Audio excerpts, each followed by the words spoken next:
Hi friends, ಹೇಗಿದ್ದೀರಾ? Welcome to ask Vismayavani episode. ಇವತ್ತಿನ ಎಪಿಸೋಡ್ಗೆ ನೀವು ಕೇಳಿರುವ ಪ್ರಶ್ನೆಗಳಿವು. ನಾವು ನಿದ್ದೆ ಮಾಡುವಾಗ ಕೆಲವೊಮ್ಮೆ ಸಡನ್ ಆಗಿ ನಮ್ಮನ್ನು ಯಾರೋ ಎಬ್ಬಿಸಿದ ಹಾಗೆ ಆಗುತ್ತೆ. ಯಾಕೆ? ನಾವು ಮಲಗಿದ್ದಾಗ ನಮ್ಮ ಬಾಯಿಯಿಂದ ಲಾಲಾರಸ ಅಥವಾ ಜೊಲ್ಲು ಯಾಕೆ ಸೋರುತ್ತೆ? ಇದು ಒಳ್ಳೆಯದಾ ಕೆಟ್ಟದ್ದಾ? ಟ್ವಿನ್ಸ್ ಹೇಗೆ ಹುಟ್ಟುತ್ತಾರೆ? ಇದಕ್ಕೆ ಕಾರಣವೇನು? ಕೆಲವೊಮ್ಮೆ ನಾವು ನಗುವಾಗ ಅಳುತ್ತೇವೆ, ಅಂದರೆ ನಮ್ಮ ಕಣ್ಣಿನಿಂದ ನೀರು ಬರುತ್ತೆ. ಯಾಕೆ? ನಮ್ಮ ಮೊಣಕೈಗೆ ಯಾರಾದರೂ ಹೊಡೆದಾಗ ಅಥವಾ ಏನಾದರೂ ತಾಗಿದಾಗ ಕರೆಂಟ್ ಶಾಕ್ ಹೊಡೆದಂತಾಗುತ್ತೆ. ಯಾಕೆ? ಇಂತಹ ಇಂಟ್ರೆಸ್ಟಿಂಗ್ ಕ್ವಶನ್ಗಳಿಗೆ ಆನ್ಸರ್ಸ್ಗಳನ್ನು ಈ ವಿಡಿಯೋ ಮೂಲಕ ತಿಳಿದುಕೊಳ್ಳೋಣ. ವಿಡಿಯೋ ಸ್ಟಾರ್ಟ್ ಮಾಡೋಕ್ಕೂ ಮುಂಚೆ ಫ್ರೆಂಡ್ಸ್, ನಿಮಗೂ ಇದೇ ರೀತಿ ಯಾವುದೇ ಡೌಟ್ಸ್ ಇದ್ದರೂ ನಿಮ್ಮ ಪ್ರಶ್ನೆಗಳನ್ನು ಕಮೆಂಟ್ ಮಾಡ್ಬೋದು. ನಾನು ಆ ಪ್ರಶ್ನೆಗಳಿಗೆ ನಿಮಗೆ ಅರ್ಥವಾಗೋ ರೀತಿಯಲ್ಲಿ ರಿಸರ್ಚ್ ಮಾಡಿ ನೆಕ್ಸ್ಟ್ ವಿಡಿಯೋದಲ್ಲಿ ಎಕ್ಸ್ಪ್ಲೇನ್ ಮಾಡಲು ಟ್ರೈ ಮಾಡ್ತೀನಿ. ಸೊ ಲೇಟ್ ಮಾಡದೆ ವಿಡಿಯೋ ಸ್ಟಾರ್ಟ್ ಮಾಡೋಣ.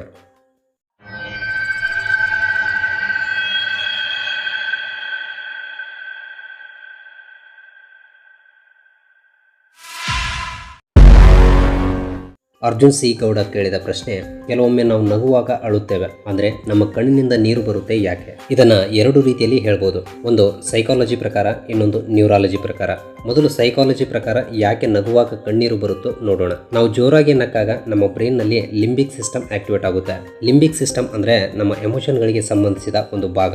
ಈ ಲಿಂಬಿಕ್ ಸಿಸ್ಟಮ್ ನಲ್ಲಿ ಪರ್ಟಿಕ್ಯುಲರ್ಲಿ ಹೈಪೋಥಾಲಮಸ್ ಎಂಬ ಭಾಗ ನಮ್ಮ ನಗುವಿಗೆ ಕಾರಣ. ಈ ಹೈಪೋಥಾಲಮಸ್ ಕೇವಲ ನಗುವಿನ ಎಮೋಷನ್ ಅಷ್ಟೇ ಅಲ್ಲದೆ ಕ್ರೈಯಿಂಗ್ ಎಮೋಷನ್ ಅನ್ನು ಕೂಡ ಕಂಟ್ರೋಲ್ ಮಾಡುತ್ತೆ. ಯಾವಾಗ ನಾವು ಜೋರಾಗಿ ನಗ್ತೀವೋ ಆಗ ಹೈಪೋಥಾಲಮಸ್ ಭಾಗ ಲಾಫಿಂಗ್ ಎಮೋಷನ್ ಅಷ್ಟೇ ಅಲ್ಲದೆ ಅತಿಯಾದ ಪ್ರೆಷರ್ ನಿಂದ ಬೇರೆ ಎಮೋಷನ್ ಗಳನ್ನು ಕೂಡ ಟ್ರಿಗರ್ ಮಾಡಿ ನಾವು ನಕ್ಕಾಗ ಕಣ್ಣೀರು ಬರುವುದಕ್ಕೆ ಕಾರಣವಾಗುತ್ತೆ. ಹಾಗಾದ್ರೆ ಈಗ ನ್ಯೂರಾಲಜಿ ಏನ್ ಹೇಳುತ್ತೋ ನೋಡೋಣ. ಫಸ್ಟ್ ರೀಸನ್, ಟಿಯರ್ ಡಕ್ಟ್ಸ್ ಅಂದ್ರೆ ಕಣ್ಣೀರಿನ ನಾಳಗಳು. ನಾವು ನಕ್ಕಾಗ ಚೆನ್ನಾಗಿ ಅಬ್ಸರ್ವ್ ಮಾಡಿ ನೋಡಿದ್ರೆ ನಮ್ಮ ಮುಖ ಸ್ವಲ್ಪ ಹಿಗ್ಗಿಕೊಳ್ಳುತ್ತೆ, ಅಂದ್ರೆ ಸ್ಕ್ರಂಚ್ ಆಗುತ್ತೆ. ಇದರಿಂದ ನಮ್ಮ ಟಿಯರ್ ಡಕ್ಟ್ಸ್ ಗಳ ಮೇಲೆ ಪ್ರೆಷರ್ ಬಿದ್ದು ಕಣ್ಣಿನಿಂದ ನೀರು ಬರಲು ಕಾರಣವಾಗುತ್ತೆ.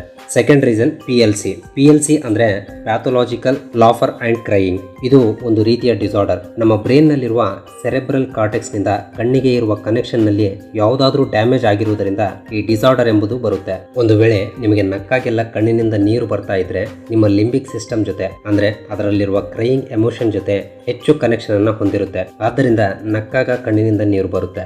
ಹಾಗಾದ್ರೆ ಈ ರೀತಿ ಆಗುವುದು ಒಳ್ಳೆಯದಾ ಕೆಟ್ಟದಾ ಎಂದು ಕೇಳಿದ್ರೆ ಎಸ್, ಈ ರೀತಿ ಆಗುವುದರಿಂದ ನಮಗೆ ಯಾವುದೇ ತೊಂದರೆ ಇಲ್ಲ. ಅಳೋದು ಅಂಡ್ ನಗೋದು ಎರಡೂ ಕೂಡ ಪಾಸಿಟಿವ್ ಎಮೋಷನಲ್ ಬೆನಿಫಿಟ್ಸ್ ಗಳನ್ನ ಹೊಂದಿವೆ. ನಾವು ಅತ್ತಾಗ ಬರುವ ಕಣ್ಣೀರು ಬಯಾಲಜಿಕಲ್ ಆಗಿ ಇತರ ಕಣ್ಣೀರಿಗಿಂತ ವಿಭಿನ್ನವಾಗಿರುತ್ತವೆ. ಈ ರೀತಿ ಅತ್ತಾಗ ಬರುವ ಕಣ್ಣೀರು ಹಾರ್ಮೋನ್ಸ್ ಅಂಡ್ ಎಂಡಾರ್ಫಿನ್ಸ್ ಗಳನ್ನ ಹೊಂದಿರುತ್ತವೆ. ಇವು ಸ್ಟ್ರೆಸ್ ಅನ್ನ ಕಡಿಮೆ ಮಾಡುತ್ತವೆ. ಅದಕ್ಕಾಗಿಯೇ ಅತ್ತಾಗ ಕೆಲವರಿಗೆ ರಿಲೀಫ್ ಅನ್ಸುತ್ತೆ. ಅದೇ ರೀತಿ ನಕ್ಕಾಗ ಸ್ಟ್ರೆಸ್ ಕಡಿಮೆಯಾಗಿ ಎಂಡಾರ್ಫಿನ್ ಗಳನ್ನ ರಿಲೀಸ್ ಮಾಡಲು ಟ್ರಿಗರ್ ಮಾಡುತ್ತೆ. ಇದು ಕೂಡ ಒಂದು ರೀತಿಯ ಫೀಲ್ ಗುಡ್ ಎಫೆಕ್ಟ್ ಅನ್ನ ಕೊಡುತ್ತೆ.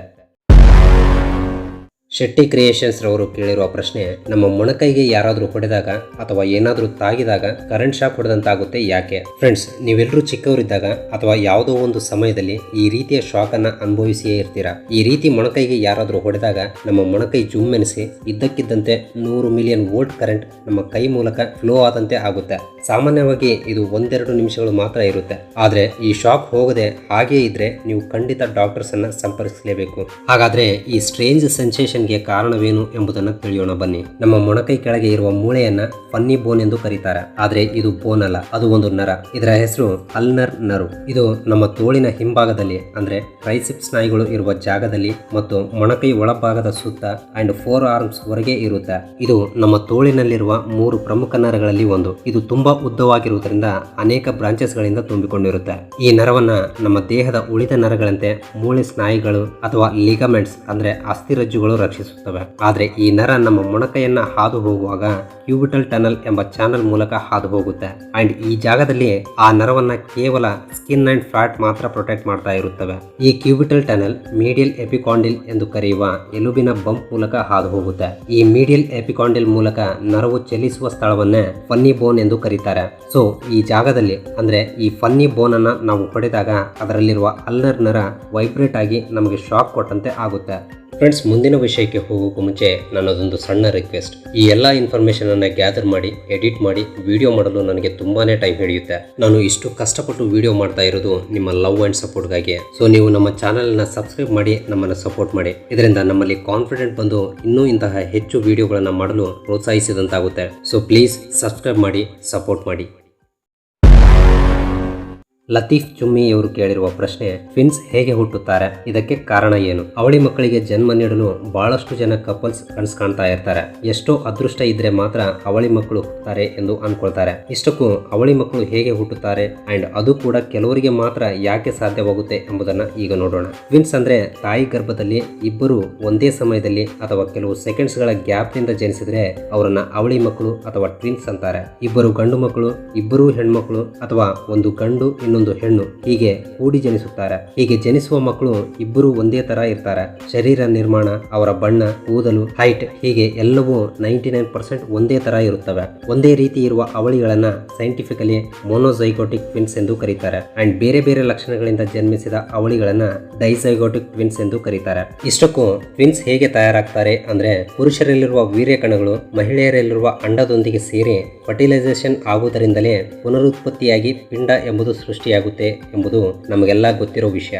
ಆದರೆ ಮಹಿಳೆಯರಲ್ಲಿ ಕೆಲವು ಬಾರಿ 2 ಅಂಡಾಶಯಗಳಿಂದ 2 ಅಂಡಾಣುಗಳು ಬಿಡುಗಡೆಯಾಗುತ್ತವೆ. ಈ ಅಂಡಾಶಯಗಳಲ್ಲಿ 2 ವೀರ್ಯ ಕಣಗಳು ಸೇರಿದ್ರೆ 2 ಫರ್ಟಿಲೈಸೇಷನ್ ಆಗುತ್ತವೆ. ಇದರಿಂದ 2 ಪಿಂಡಗಳು ಸೃಷ್ಟಿಯಾಗುತ್ತವೆ.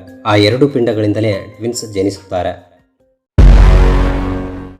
ಸುಷ್ಮಿತಾ ಹೆಗಡೆ ಅವರು ಕೇಳಿರುವ ಪ್ರಶ್ನೆ, ನಾವು ನಿದ್ದೆ ಮಾಡುವಾಗ ಸಡನ್ ಆಗಿ ನಮ್ಮನ್ನ ಯಾರು ಎಬ್ಬಿಸಿದ ಹಾಗೆ ಆಗುತ್ತೆ, ಯಾಕೆ? ನಿಜ ಹೇಳಬೇಕು ಅಂದ್ರೆ ಈ ರೀತಿ ಯಾಕಾಗುತ್ತೆ ಎಂಬುದು ಯಾರಿಗೂ ಇನ್ನೂ ಗೊತ್ತಿಲ್ಲ. ಇದು ಇನ್ನೂ ತಿಳಿದುಕೊಳ್ಳಬೇಕಾದ ವಿಷಯ.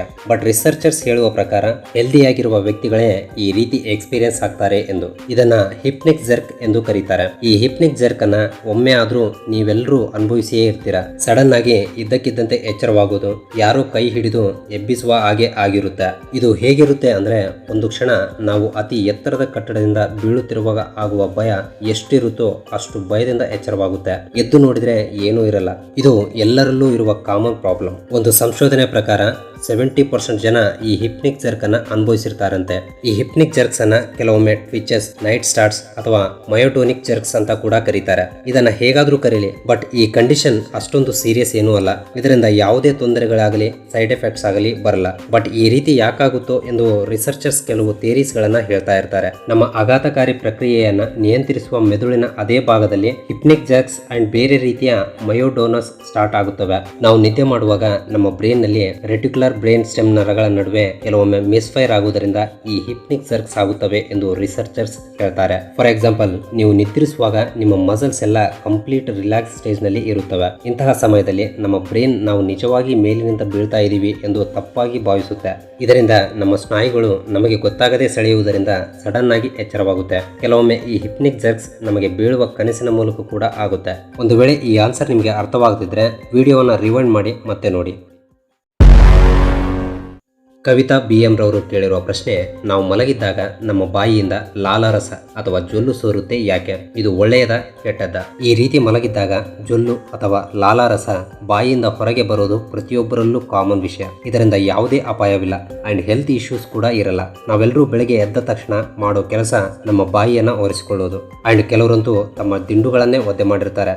ಇದು ಅವ್ರಿಗೆ ಸ್ವಲ್ಪ ಎಂಬ್ಯಾರಸಿಂಗ್ ಅನಿಸ್ಬೋದು. ಹಾಗಾದ್ರೆ ಯಾಕೆ ಬಾಯಿಯಿಂದ ಲಾಲಾರಸ ಹೊರಗೆ ಬರುತ್ತೆ ಎಂಬುದರ ಬಗ್ಗೆ ಈಗ ನೋಡೋಣ. ನಮ್ಮ ದೇಹ ಸಾಮಾನ್ಯವಾಗಿ ದಿನಕ್ಕೆ 1 ಲೀಟರ್ಗಿಂತ ಹೆಚ್ಚು ಲಾಲಾರಸವನ್ನು ಉತ್ಪಾದಿಸುತ್ತೆ. ಇದನ್ನ ಸಲೈವರಿ ಗ್ಲ್ಯಾಂಡ್ಸ್ ಅಂದ್ರೆ ಲಾಲಾರಸ ಗ್ರಂಥಿಗಳು ಉತ್ಪಾದಿಸುತ್ತವೆ. ಅಂಡ್ ಈ ರೀತಿ ಉತ್ಪತ್ತಿಯಾದ ಲಾಲಾರಸವನ್ನ ನಾವು ನುಂಗುವುದರಿಂದ ಅದು ರಕ್ತ ಪ್ರವಾಹದ ಮೂಲಕ ಮತ್ತೆ ರೀಸರ್ಕ್ಯುಲೇಟ್ ಆಗುತ್ತೆ. ಸೊ ಕೆಲವೊಮ್ಮೆ ಈ ಲಾಲಾರಸವನ್ನ ನಾವು ನುಂಗದಿದ್ದಾಗ ಅದು ನಮ್ಮ ತುಟಿಗಳ ಹಿಂದೆ ಸಂಗ್ರಹವಾಗಿ ನಮಗೆ ಜೊಲ್ಲು ರೂಪದಲ್ಲಿ ಸೋರುತ್ತೆ.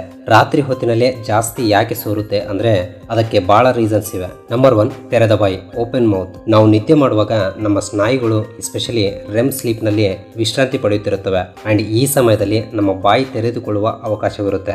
ಅಷ್ಟೇ ಅಲ್ಲದೆ ನಾವು ಯಾವ ಪೊಸಿಷನ್ ಅಲ್ಲಿ ಮಲಗಿದ್ದೇವೆ ಅನ್ನೋದು ಕೂಡ ಮ್ಯಾಟರ್ ಆಗುತ್ತೆ. ಒಂದು ವೇಳೆ ನೀವು ಸೈಡ್ ಫೇಸ್ ಕೊಟ್ಟು ಮಲಗಿದ್ರೆ ಅಂತಹ ಸಮಯದಲ್ಲಿ ನಮ್ಮ ಬಾಯಿ ಓಪನ್ ಆಗಿ ಇದಕ್ಕೂ ಮೊದಲೇ ತುಟಿಗಳ ಹಿಂದೆ ಸ್ಟೋರ್ ಆಗಿರುವ ಲಾಲಾರಸ ಜೊಲ್ಲಿನ ರೂಪದಲ್ಲಿ ಹೊರಗೆ ಬರುತ್ತೆ. ಸಿಂಪಲ್ ಆಗಿ ಹೇಳಬೇಕು ಅಂದ್ರೆ ನಿಮ್ಮ ಬಾಯಿ ಓಪನ್ ಆಗಿರುವುದರಿಂದ ನಿಮಗೆ ಜೊಲ್ಲು ಸೋರುತ್ತೆ. ನಂಬರ್ 2, ನಾಸಲ್ ಕಾಂಗೆಷನ್ ಅಂದ್ರೆ ಮೂಗು ಕಟ್ಟಿರುವುದು. ರಾತ್ರಿಯ ಸಮಯದಲ್ಲಿ ನಮ್ಮ ಬಾಯಿ ಓಪನ್ ಆಗಲು ಮೇನ್ ರೀಸನ್ ಮೂಗು ಬ್ಲಾಕ್ ಆಗಿರುವುದು. ಇದರಿಂದ ಮೂಗಿನ ಮೂಲಕ ಉಸಿರಾಡಲು ಆಗದೆ ಬಾಯಿ ತೆಗೆದು ಉಸಿರಾಡ್ತಾ ಇರ್ತೀವಿ. ಒಂದು ವೇಳೆ ಈ ರೀತಿ ಬಾಯಿ ಓಪನ್ ಆಗಿದ್ರೆ ನಿದ್ದೆಯಲ್ಲಿ ಲಾಲಾರಸ ಹೊರಗೆ ಬರುವ ಅವಕಾಶವಿರುತ್ತೆ.